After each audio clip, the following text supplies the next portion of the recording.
Welcome back, Ram fam. This is Beyond the Degree, the recent grad council podcast. I am one of your hosts, Jamar Daniels, class of 2012. Hey y'all, I'm Erin Ford, class of 2021.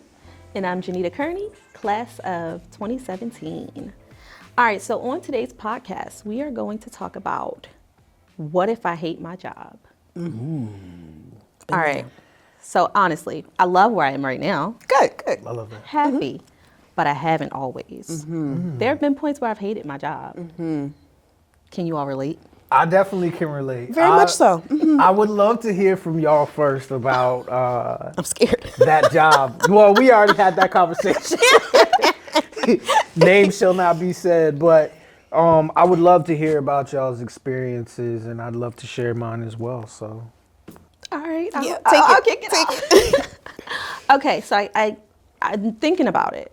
I don't think I necessarily hated the job. I think I hated the toxicity of the environment. yeah. I remember at a point where I was teaching. Let me start off and say, this should have been the reddest of red flags. Okay. During my interview, they stopped my interview and ran out into the hallway because parents started fighting. That's a good sign. That should have been like sign to run. And I'm just excited, just graduating. And I'm like, I got a job. They didn't offer me a salary. And I'm watching parents fight each other in the hallway. Okay. Damn. So it was, it progressed from there. My first day of teaching, I walk in, I picked out my outfit like day before. I stayed First day up. of school. Yes, it was Yeah. giving first day of school. Wow. And I was so excited. And I walk in and my assistant principal literally was like, you need to take that off. Y'all, we had on the same outfit almost. Oh, wow. Stop. And her reasoning was she looked better in it than I did. Oh, wow. Are And you for real? Yes. And This that was is not a thing. enough for me to be like, And this was your first day? my first day, I was so excited. I just knew I was like cute and put together. gosh. And she literally did you need to take that off. And I was like, oh, like, because she looked better in it. It was, y'all, I'm not making this up, but it only progressed from there. So it became more of like a picking bully instance. It was my first year. So anytime I was like, I have a question, like, can I, and she'd be like, what do you need, needy pants? That was her nickname Needy for me. Pants. Not the Janita need. pants. Janita needy pants. Okay. Janity pants. Oh, wow. Needy pants. I'm not making this up. And so it just became very like daunting and intimidating. And I didn't want to ask for anything because I was like, I just felt like I was bothering. And I remember another instance, y'all, I stayed there for years too. Like I just couldn't get enough. It wasn't enough. It wasn't enough. I remember I was going through my master's program and I asked if I could, be mentored for admin side. And she told me no. And I was like, oh, like, is there a reason? How about my friend came back and was like, well, can you mentor me? And she was like, oh yeah. And I was like, wait a minute, like, What? You just told me no. Like, yeah, so it was just really toxic and unhealthy. And it got to the point where like I dreaded coming to school. Like I dreaded teaching. I dreaded being in the building. But I think I want to pause and hear you all, because then we can talk about like what were the signs Yes, that for sure. it was a toxic environment or a bad environment? What you got, Erin? Top that. I don't know if I can top it. It's definitely very similar. Like my first big girl job was also in a school. Okay. And I was very same. I was so excited to have a salary. I had summers off, getting paid through the summers. Like, this is the best thing ever. Okay. And I just, for me, the toxicity was mostly coming from leadership. And that's been something that since then has been very big for me. If I feel like I don't have a leader who is pouring into me or wants to help develop me in my career and my profession, that's something I take very seriously in a job. Very similarly, this was like the first few months that I was there at the school, and he and I kept having miscommunications. Like specifically, there was an incident with a student, and he told me to do one thing, and Then he told me not to do it. And so I forwarded him the email where he told me to do what I had done. And it was just kind of a big mess. Yeah. And so for me, anytime I'm in a job and I'm feeling a way about it, I think about leadership and like top down what is happening where I am. For sure. And I always think about the quote from Remember the Titans, attitude reflects leadership. Oh, So wow. if I'm giving you attitude, if I'm not wanting to come to work, Yeah. where might that be coming from? Right. I specifically remember asking him mentorship. I was like, okay, well, I feel like I keep doing things wrong. Maybe I'm misunderstanding. We should be talking more. Can we meet individually, maybe like once a week, twice a month? And he said, I don't have time for that. Ooh. Yeah. Oh. And I was like, okay, I'm not going to ask you for anything else. Yeah. I'm not going to, share concerns with you. I'm not really sure how to navigate this. Like, you're my first real boss. This is my Right. first real job. And I don't really know how to come to you with concerns that I'm having. And I kind of shut down and shrunk a little bit, which didn't feel good because it was my first big girl job. I was like, I want to show up. Yeah. I want them to feel they hired the right person. I want to perform. Yeah. And his leadership never really changed. So I was also there for a long time. But something else about jobs that is kind of a red flag for me is turnover. Oh, yeah. Because I had a new boss every year I was there. So that was also a sign that I should have said, this is probably someplace I need to start making an exit plan for. So that was mine. And it kind of just escalated from, I don't have time for that, to other ways that he would call me out or try to slight me, whether in one-on-one meetings or with our department. Oh, wow. So Wow. Yeah. yeah. I would say for me, it was definitely my first big boy job where I had to wear slacks and a tie and so many red flags. But being that I was so young and eager, I think we were able to kind of turn a blind eye to these things. But I would say for me, the environment was, I wouldn't say it was hostile, but certain folks in leadership would kind of create unnecessary competition to get coworkers to kind of not see each other as a partner. You know what I'm saying? Which I think I'm really big on less competition and more collaboration. But it was mindset. And I'll tell you a quick story. I'll do my best to tell you, but this is when I know I was like, oh, this is I gotta get up out of here. I was doing my annual review, and my supervisor was kind of staying on the side, but my review went well with my direct supervisor, right? She said, you're doing pretty good. You're almost slightly above achiever.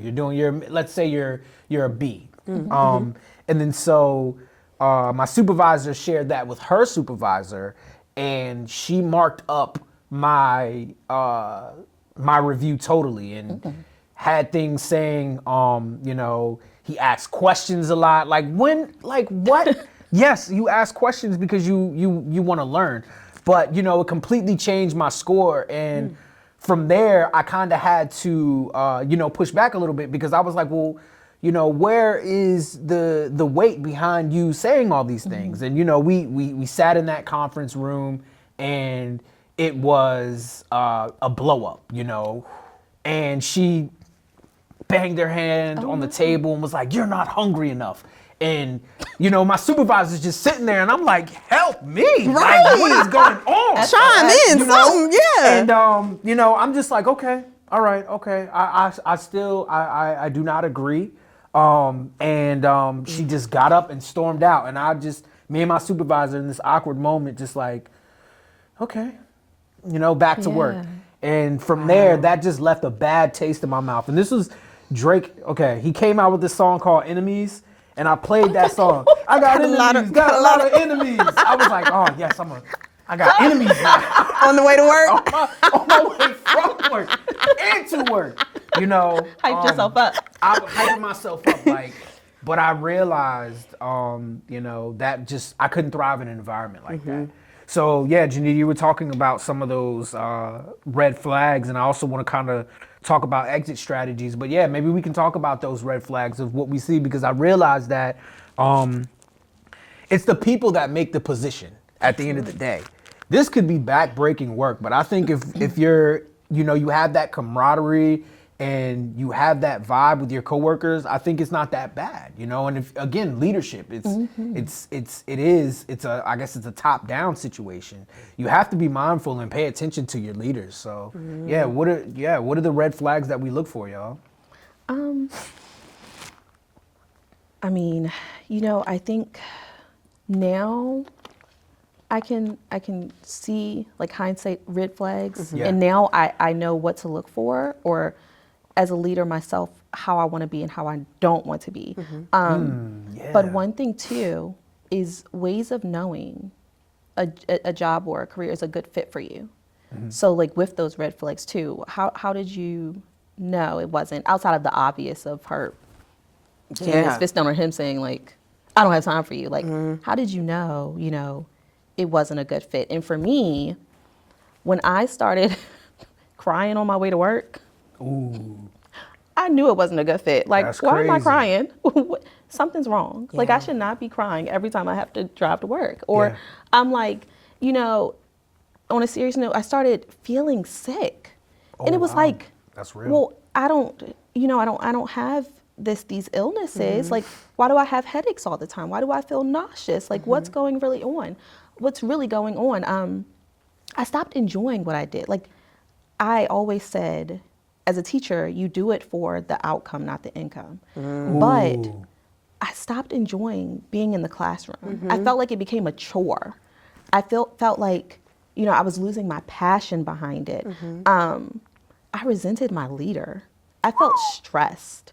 That's when I knew, like, this is a bad fit. And that's why I was like, we have to have an exit strategy in place, because I can't do this anymore. Yeah, that's real. I think very similar. I had a lot of the same things. I was always emotional about work. Like, I had the Sunday scaries pretty much every Oh, Sunday. wow, I just yeah. did not want to go.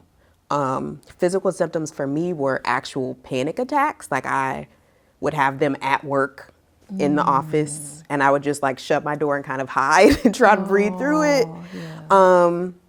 It was really bad. And I did start to kind of lose motivation, and I wasn't really feeling as passionate. I wasn't really feeling like I was seeing the results I wanted to see in my students. It just kind of felt like I wasn't making the changes I wanted to make. Yeah. Did you like the countdown? Yeah. The countdown, like, to the end of the Oh year? yeah, for sure. Yes. Calendar up on the wall. Picks and days. Absolutely. So I would say it was probably pretty similar for me. Yeah. Yeah, I definitely know about those Sunday scaries, and I remember, you know, taking the super duper long way to work, and just feeling that sense of dread going in there, knowing my spirit was like, you're not okay. And during that time, I was thinking about my exit strategy, right? Thinking like, you know, my next move has to be my best move, you know, because I don't think any of us, you know, deserve to be in environments like that, you know. And I think that's why we have this platform, is because we want everyone to see these signs, so that, you know, when you see them, you want to start positioning yourself to exit. And, you know, among the applications and things like that, one of the things that I also did was work with my team the best that I could, and try to, you know, cultivate and nurture those relationships with the ones that I could trust. I found myself connecting, because not everyone was bad in that organization, but I found myself connecting with my director because he was pretty much level-headed, and they were big on chain of command. So I found ways to kind of jump that chain of command by becoming like the note taker for meetings. So we always would meet on Mondays, and then from there I'd be like, hey, by the way, I'm having a little bit of a hard time, and he would kind of share with me his advice, and from there was like a we had an alliance, and it kind of helped me find my way to exit out, and also I had a pretty strong reference as well. So what was some of your guys' exit strategies or suggestions for that? So I initially thought that I was just done with teaching completely. And, I had, family and friends tell me it's probably not teaching itself, it's the location. So maybe you should try another location. And I just hadn't thought about that. Like, instead of teaching in this area, go apply to other areas and, expand out. And so I just began revamping my resume, just adding what I had done. Remembering, leveraging those relationships. Revamping that resume is super key. I want to hear more about that. I do. Yeah, and leveraging, like you talked about, leveraging those relationships. Who am I connected to? Who do I have an alliance with that can recommend me? Because I knew I couldn't get it from my leader. Yeah. I mean, golly day, like what would she say about me? Yeah. Can't trust. Yeah. And so I started applying and using that personal time, that leave. It ain't gonna leave with me. That part. I use that, use those days and go ahead and interview, other places. Just trying to have an exit strategy. There are instances where you may not be able to, where you may just have to up and leave that job. That's true. That day or that week. But when you can, it's really important to have an extra exit strategy so that, you can smoothly transition from one to the next. Beautiful. Yeah, I do wonder what would have happened if I had done that, if I had done the same job just at a different school. But I was like, I am never doing this again. And so I sought other opportunities that I thought might pique my interest. So I was like, okay, I have my master's. That means I can be an adjunct professor. So I'll be an adjunct professor at this local community college to see if I like teaching. Right. And I really did like it. And I thought, okay, well, maybe I should be a professor, which means going back to school. And going back to school means I'm not working here. So that was pretty much my strategy. I tried to figure out other things that I might like to do. I found one that I thought might be a good fit. And then I started applying to schools. And I had people in the building that could vouch for me, who could speak to my skills, who could speak to me being a good candidate for programs. And so I talked to them and used them as references. And I went to school. Like, that was my exit strategy. And I think you said, what do you recommend? I don't know if I necessarily recommend that because I feel like I made the decision pretty quickly. Because I just needed an out. Like, I just needed to not be there anymore. Yeah. So I wouldn't say always going back to school is the best exit strategy. I would say really, really seriously, really think about it. Figure out what other things you can do, because school is stressful. Yeah. I got a doctorate. That was the hardest thing I've ever done in my life. Yeah. Almost didn't finish. Like, I really almost quit. I did it. So, like, really, when you're thinking about your next steps, I know sometimes we can feel, or I won't speak for y'all. Right. I felt I had to make a move immediately because I was so stressed. Like, I couldn't see past the stress. I was having all the panic attacks. So I just knew I had to get out. But really try to think of a solid exit strategy. Lean on people. Talk to people you trust. Right. Have community. Yes. Get other people's gauges. Not that you shouldn't trust yourself too, but just kind of lean on people. Yeah. Take your time figuring that out. If you want to go back to school, do your research. Study different programs. How long they take. How much they cost. If they give you money. How much your loans will be when you graduate. Right. Really do your research for an exit plan so that you're not just jumping from one bad situation to another one. I love that, Erin. And I had some thoughts as you guys were talking, because I read an article not too long ago, and it said that it challenged the question of, is stress really a bad thing? And I feel like enduring stress can result from a positive outcome. It's like that, you think about a diamond or how it starts with coal and has all that pressure, or gold, how it goes under all that heat and then it comes out shining and new. And I think when I was where I was, because I don't want to say where I was, I was going through an immense amount of pressure and heat, and it allowed me to go to my next place polished. And so I also encourage folks to learn how to find peace in that pressure, because you're going to be able to use that to tell stories like this. Like this is the beauty of it, is because we all have experience and we teach it to those future generations. You know what I'm saying? And so I know it doesn't feel good at that time, but know that we're not necessarily suffering in vain. Yeah. And again, you said something earlier, Gigi, where you were like, you learn what not to do.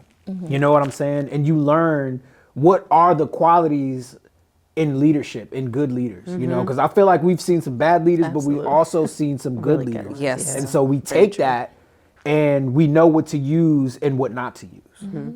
So I can share a quick shameless plug. I did say I used to work at VCU Career Services. They are amazing. So if you're experiencing anything like what we've talked about, if you're navigating, you do have access to VCU Career Services for up to a year after graduation. So definitely take advantage of that.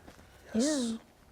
And we would like to thank you all again for tuning in. We hope that you enjoyed this episode. We hope that you were able to, again, relate and take some things away. Please lock in and stay tuned. You don't want to miss this. You don't want to miss us. Follow us on Instagram and Facebook at VCU Alumni. Bye, guys. Till next time.